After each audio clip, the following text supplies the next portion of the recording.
does it feel like as far as Ethereum ETF with, is it inevitable? Is it like in jeopardy? Like, how do you guys think about like what's going on with it now and where Ethereum's so low, especially like doesn't look like a lot of people are pricing it in if you were to look at that angle? It's basically right now exactly. So one thing and it wasn't that long ago, right, where we were saying, is the Bitcoin ETF even going to pass? Right? No one believed that, right? And if you actually look at what their game plan is, it was to basically shit on and FUD Bitcoin, make you guys think that it's not going to pass, so they're able to buy up, BTC as low as possible. So that's what's going on right now. It's not going to pass. It's a security. All this FUD that's going around on Ethereum, the fees are going bad, and there's even upgrades for Ethereum coming out. There's like 2 big upgrades that actually could like 100x lower the cost per transaction on Ethereum. That could happen this cycle, actually.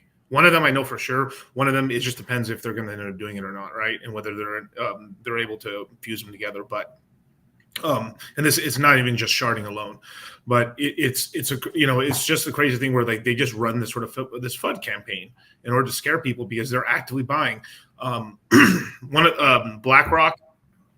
BlackRock's one of the biggest financial entities on the planet, and I believe kind of internally they're a little pissed off right now because they weren't able to be the first Mohican through the door with the Bitcoin ETF.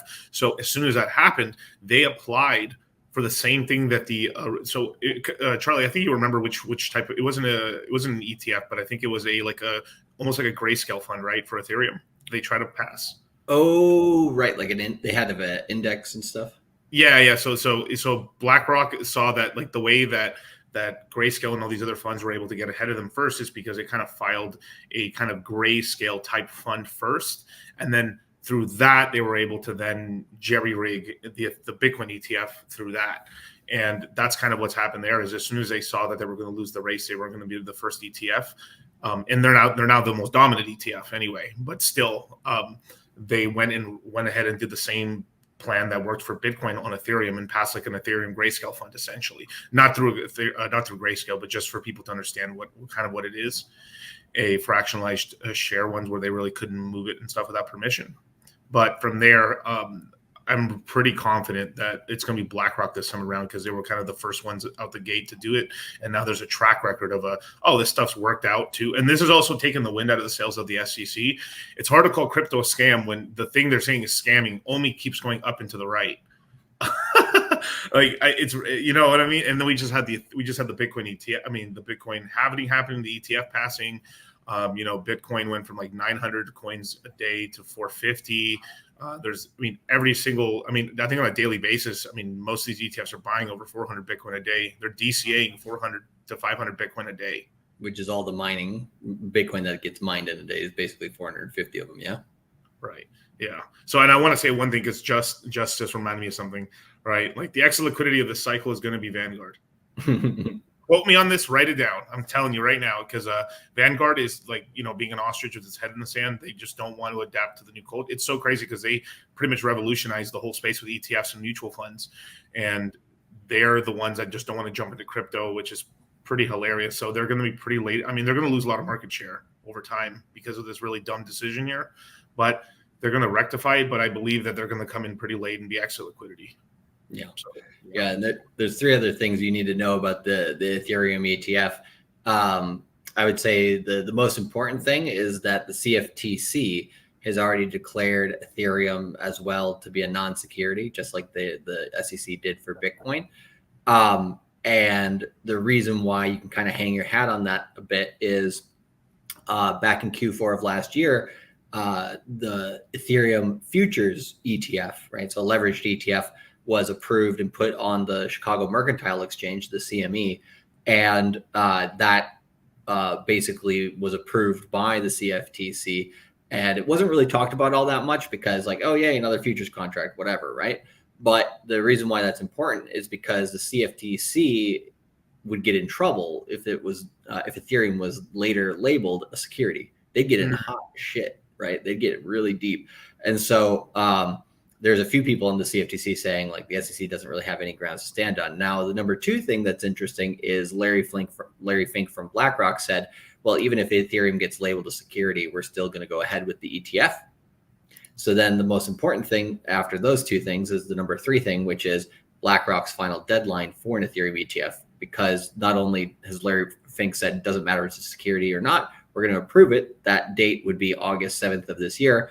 But also in addition to that, BlackRock has a 276-1 record, right, on wins versus losses of ETF approvals versus denials. So, and the last one, the 276 number, right, that was Bitcoin's ETF. So they were 275-1, now they're 276-1. They're about to be 277-1, right? And so by August 7th, right, we have that approved. And that, what does that mean? That means it's not sell in May and go away. It's buy in May and DCA through whatever lows we might have in the summer, right? Bars, Charlie, bars. By August, we're going to go up and to the right really, really hard. So, yeah. Well, what does that mean? So if the approval is in August, I mean, does that mean, I mean, you talk about, At latest.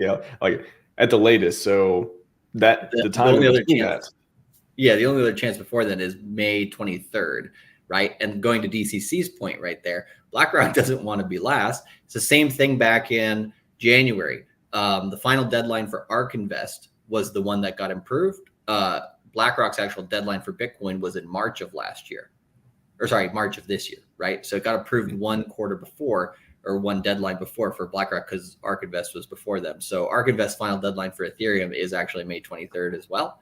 So if BlackRock wants to be first, like DCC was saying, then they're going to have to approve it. Well, they won't have to approve it on the ARK Invest deadline. Actually, in that case, they could actually deny ARK Invest and then get Cathie Woods all hot and bothered, right? And go get in August the approval there. So, that doesn't say it's going to happen, but Cathie Woods does have a pretty good relationship with the SEC, so I don't think they'd really want to piss her off too much. But I guess the last thing on that point is, well, are they doing all the paperwork that they've been doing for Bitcoin ahead of the ETF? Because in August of last year, like DCC said, right, a lot of people were like, the ETF's never going to get passed, even though there's a court ruling in favor of Grayscale, whatever, right?